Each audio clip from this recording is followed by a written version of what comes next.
পূর্ব মেদিনীপুরের এগরা 1 নম্বর পঞ্চায়েত সমিতির সাধারণ সভায় শুক্রবার দুপুরে বিজেপি ও তৃণমূলের পঞ্চায়েত সমিতির সদস্য ও প্রধানদের মধ্যে তুমুল বচসা উত্তেজনা তৈরি হয়। এগরা 1 নম্বর ব্লকের বিডিও বিভিন্ন রাজনৈতিক দলের পঞ্চায়েত সমিতির সদস্য এবং প্রধানদের নিয়ে একটি আলোচনা সভার আয়োজন করেছিলেন। সভায় এগরা বিধায়ক তরুণ কুমার মাইতি উপস্থিত ছিলেন। আলোচনার বিষয়বস্তু ছিল জল জীবন মিশন কর্মী নিয়োগ, বার্ধক্য ভাতা, রাস্তাঘাট সহ একাধিক গুরুত্বপূর্ণ প্রকল্প। এইসব বিষয় নিয়ে আলোচনার সময় দুই দলের সদস্যদের মধ্যে কথা কাটাকাটি থেকে উত্তেজনা ছড়ায়।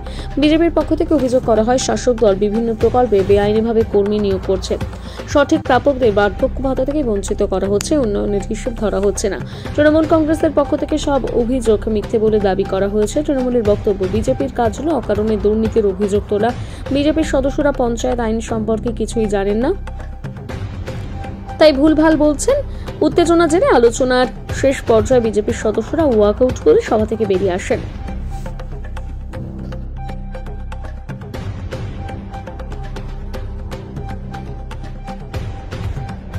আজকে ব্লকের প্রশাসনিক বৈঠকে দেখা গেল ব্যাপক উত্তেজনা, কি কারণে, কি ব্যাপার? আজকে জেনারেল মিটিং ছিল এগরা 1 নম্বর প্রশাসন দপ্তরে। জেনারেল মিটিং এর সব যা যা আলোচনা হওয়া দরকার সবকিছুই হচ্ছিল। প্রত্যেকটা বিষয়, স্পেসিফিক বিষয় নিয়ে আলোচনা হচ্ছিল। বিডিও সাহেবকে আমরা প্রত্যেকটা বিষয়, যেরকম আপনার কি বল প্রকল্পগুলো, সব তথ্যগুলো উনি ঠিকঠাক করে দিতে পারেননি। বিশেষ করে বার্ধক্য ভাতার ক্ষেত্রে আমি স্যারের কাছে প্রস্তাব রেখেছিলাম যে স্যার, একটা বার্ধক্য ভাতা হচ্ছে কি হচ্ছে না, একটা 60 ঊর্ধ্ব আপনারা জেনারেট করে দিয়েছেন, কিন্তু যারা 80 ঊর্ধ্ব তারা পাচ্ছে না, যারা প্রাপ্য তারা পাচ্ছে না, 60-এর নিচে যারা তারা পেয়ে যাচ্ছে। উনি কোনো উত্তর দিতে পারেননি। প্রত্যেকটা বিষয়ে এরকম জল জীবন মিশন, প্রত্যেকটা বিষয়ে জল জীবন মিশনের সাথে রিক্রুটমেন্ট হয়েছে, সেই রিক্রুটমেন্টগুলো কিভাবে কি হচ্ছে কোনো উত্তরই উনি দিতে পারেননি। এবারে উনি বলছেন যে প্রত্যেকটা স্থায়ী সমিতিতে এই বিষয়গুলো মিটিং হয়, সেখানে জেনে নেবেন। সেখানে জানা আমাদের সবার অধিকার আছে। আমরা এজ এ প্রশাসনিক দপ্তরের একজন প্রতিনিধি, আমাদের সবার অধিকার আছে প্রত্যেকটা বিষয় জানার, কিন্তু উনি বলছেন যে সংশ্লিষ্ট স্থায়ী সমিতির দপ্তরে সেখানে জানবে। এইরকম প্রত্যেকটা বিষয় উনি কোনোটাই সদুত্তর দিতে পারেননি। তাছাড়া প্রশাসনিক দপ্তর আর দল দুটো যেন এক করে ফেলেছে, সেই বিষয় নিয়ে অনেক হট্টগোল হয়। লাস্টে আমরা ওয়াকআউট করে বেরিয়ে আসি। আমার নাম অভিজিৎ ভট্ট, এগরা 1 নম্বর পঞ্চায়েত সমিতির সদস্য। আজকে সর্বদলীয় বৈঠক হলো, আপনারা কি ওয়াকআউট করলেন নাকি সর্বদলীয় বৈঠক? আজকে আমাদের জেনারেল মিটিং ছিল। প্রতি 3 মাস অন্তর ব্লকে আমাদের জেনারেল মিটিং। বহুদিন পরে জেনারেল মিটিং। আমি অনেকবার বলেছি ভিডিওতে যে স্যার, আমাদের জেনারেল মিটিংগুলো হচ্ছে না, একটু করুন। 3 মাস 20-25 দিন পরে হয়েছে, তাই আমাদের সুষ্ঠুভাবে আমাদের ওখানে আলোচনা চলছিল। আমরা স্টেপ বাই স্টেপ কোশ্চেন করছিলাম। এই সবচেয়ে বড় ব্যাপার হচ্ছে জল জীবন মিশন। জল জীবন মিশন, যেটা এগরা 1 নম্বর পঞ্চায়েত সমিতির আন্ডারে অনেকগুলো জল জীবন মিশন চলছে। সেখানে কোনো রেজুলেশন আমাদের কাছে নেই, কোনো পঞ্চায়েতের কাছে খবর নেই যে চাকরি কিভাবে রিক্রুটমেন্ট হয়েছে। ওনারা ওটা ব্যাপারে বলতে চান না। সেকেন্ড যেটা হয়েছে সেটা হচ্ছে আমাদের এখন বলছি আমি আপনাদের ওন ফান্ড হিসাবে। আমি ওন ফান্ডের হিসাবটা চেয়েছি। সেদিনকে যখন আমার 12 তারিখ অর্থের মিটিং ছিল, তখন বলতাম যে ওন ফান্ডে যে খরচা কিভাবে হয়েছে তার একটু হিসাব নিকাশ আমাকে দিন। ওনারা সেভাবে দিতে পারেনি, বললেন জেনারেল মিটিংয়ে দেবেন। কিন্তু যখন আমি জেনারেল মিটিংয়ে তুলি, তখন তারা চিল্লামিল্লি করে অ্যান্ড প্রচণ্ডভাবে উত্তেজিত হয়ে যায়। তারপরে আমরা বলি ওনাদের কাছে যে আমরা 25-26 ফিনান্সিয়াল ইয়ারে কোন জিপিতে কতটুকু টাকা অ্যালটমেন্ট হয়েছে, সেই অ্যালটমেন্টটা আমাদেরকে হিসাব দিন। সেটাও ওনারা বলতে পারেননি। আর পঞ্চম যেটা সবচেয়ে বড় কঠিন জিনিস, আমরা জানি এটা সরকারি কার্যালয়।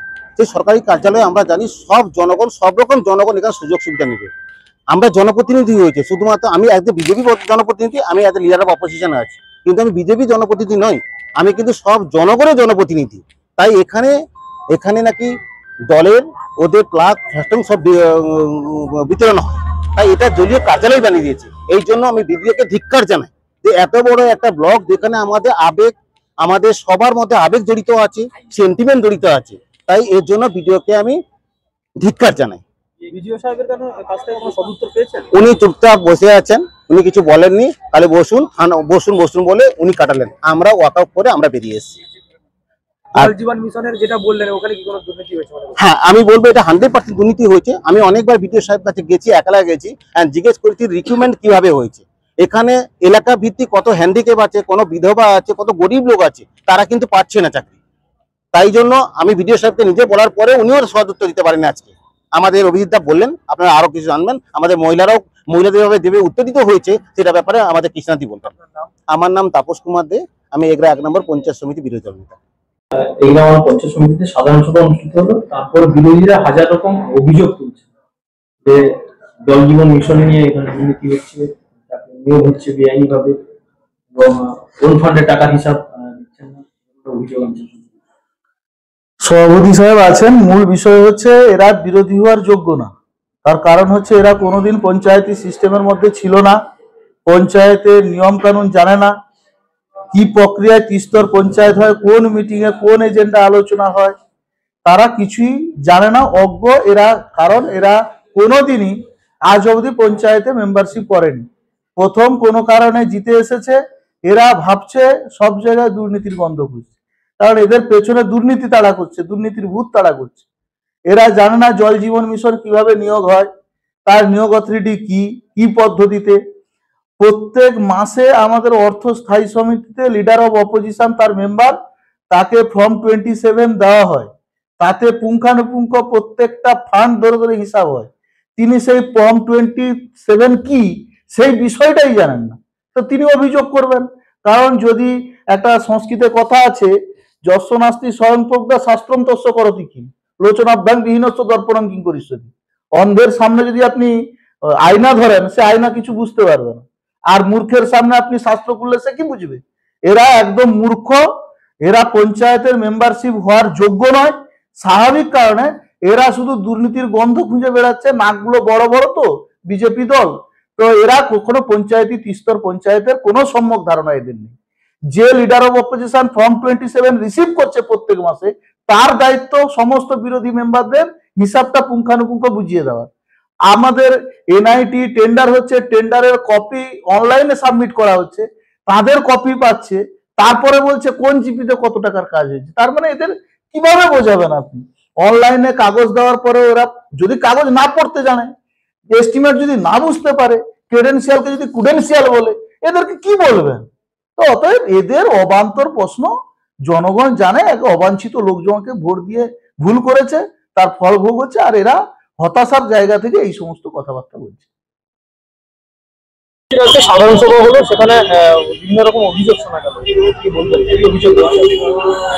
অভিযোগ তো অনেক কিছুই হয়েছে, দুই পক্ষ থেকেই অভিযোগ হয়েছে, কিন্তু এর মানে পরিপ্রেক্ষিতে যেটা উঠে এলো, আমরা যেটা উপলব্ধি করলাম, যে উনারা একদম গলা চেঁচিয়ে বললেন এরপরের থেকে আমরা এর আর কোনো দাবিও মানবো না। মানে আমরা যেগুলো প্রস্তাব রাখতাম, উনারা যেইটুকু আমাদের উনাদের অবশিষ্টটা যেইটুকু দিতেন ওইটুকু আর দেবেন না, এইটাই জোর গলায় উনারা চেঁচে চেঁচে চিৎকার করে বললেন। যে এবারে আমাদের দাবি আমরা যতটুকু পাই, আমাদের অধিকার যতটুকু থাকে ততটুকু আমরা। কি অভিযোগ হয়েছে? কি অভিযোগ বলতে বিশেষত এই রাস্তাঘাট, বার্ধক্য ভাতা, অনেক বয়স্ক মানুষরা রয়েছেন বার্ধক্য ভাতা পাননি এবারে, আর জল জীবন মিশন, যেগুলো আমরা তো জনপ্রতিনিধি, আমাদের তো কোশ্চেন সবাই করছেন এইসব। আর তাছাড়াও আমরা সবার মধ্যে থেকে আমাদেরকে, আমরা যে মহিলা বলে আমাদেরকে চোখ রাগিয়ে আঙুল তুলে, মানে একটা সভার মধ্যে উনারাও ভুলে গেছেন যে উনারা পুরুষতান্ত্রিক বলে মহিলাদেরকে এইভাবে উৎপীড়ন হয়ে চিৎকার করে আপনারা মানে এমনও বলছেন যে ইনি আমার নজরে চলে এলেন। মানে আমরা এই বিষয়টা অবগত হতে পারলাম না, উনার নজরে আমরা কিভাবে গেলাম। মানে কোন এজ এ প্রধান, একজন প্রধান, উনি চিৎকার করে বলছেন যে ইনি আমার নজরে চলে এলেন। আমার তো এখানে কিন্তু লাগছে যে উনি আমাকে কোন নজরে নিলেন। আমি খুকমনি জানা নন্দী, পঞ্চায়েত সমিতি মেম্বার।